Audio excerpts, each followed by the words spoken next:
Hello বন্ধুরা, welcome back. তুমি কি শুড হ্যাভ আর উড হ্যাভ ইংলিশে কথা বলতে গেলে কখন কোনটা ব্যবহার করবে এটা নিয়ে কনফিউজড হয়ে যাও? আজকে আমরা এই শর্ট ভিডিওতে দেখব শুড হ্যাভ আর উড হ্যাভের ব্যবহার।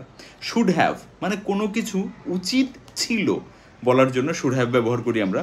আর উড হ্যাভ আমি করতাম কিন্তু কিছু একটা কারণে করিনি। ওকে, সো কিন্তুটা ঢুকে যাবে। ফর এক্সাম্পল, আমি যেতাম কিন্তু বৃষ্টি নেমে গেছিলো।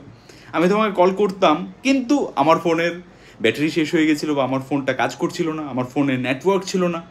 ওকে, যখনই কিন্তু লাগিয়ে কিছু বলতে চাই আমরা, তখন আমরা বলবো আই উড হ্যাভ। আর যদি আমি বলি যে তোমার এটা করা উচিত ছিল, তোমার আমাকে কল করা উচিত ছিল, you should have called me. আমি যদি বলি তুমি আমাকে কেন কল করোনি, why didn't you call me, তারপরের লাইনেই আমরা বলি you should have called me. You should have call হবে না, you should have called me. তো শুড হ্যাভ হোক বা উড হ্যাভ হোক, তারপর আমরা ভার্বের থার্ড ফর্ম লাগাই। So you should have called me, তোমার আমাকে ফোন করা উচিত ছিল।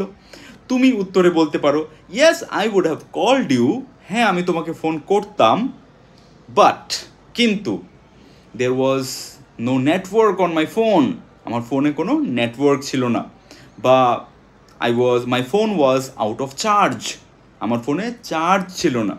বা my phone was not working, আমার ফোনটা কাজ করছিল না।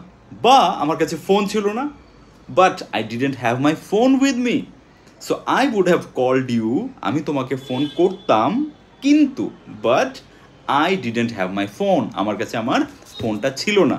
So you should have called me, আমি বলছি তোমার আমাকে উচিত ছিল ফোন করার, তাহলে you should have called me. আর তুমি বলছো উত্তরে I would have called you, আমি তোমাকে কল করতাম বাট একটা কারণ কিছু একটা ঘটে গেছিল। এরকম করেই অনেকগুলো সেন্টেন্স আমি লিখে নিয়েছি তোমাদের জন্য। Next sentence, I would have told you. Okay, আমি বলছি তোমার আমাকে বলা উচিত ছিল, I should have, you should have told me. তো তুমি বলছো I would have told you but I didn't get time, আমার কাছে সময় ছিল না। এটা উল্টো দেখাচ্ছে। So next, you should have paid the bill. আমি বলছি আমরা একসাথে রেস্টুরেন্টে গেছিলাম 3-4 জন বন্ধু, বেরোবার পর বলছি তোকে বিলটা দেওয়ার দরকার ছিল, you should have paid the বিল।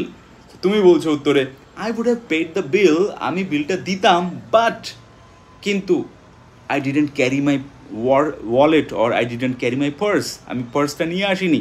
বা আই ডিডন্ট হ্যাভ মানি, আমার কাছে টাকা ছিল না। আই উড হ্যাভ, আমি করতাম কিন্তু আমার কাছে কিছু একটা ঘটে গেছে, আমার কাছে একটা রিজন আছে, একটা অজুহাত আছে বা একটা কারণ আছে যার জন্য আমি করিনি। So that's it, you should have. এবার তুমি বলো যে শুড হ্যাভ আর উড হ্যাভ দিয়ে কী কী সেন্টেন্স বানাতে পারবে, ফটাফট কমেন্টে লিখে যাও।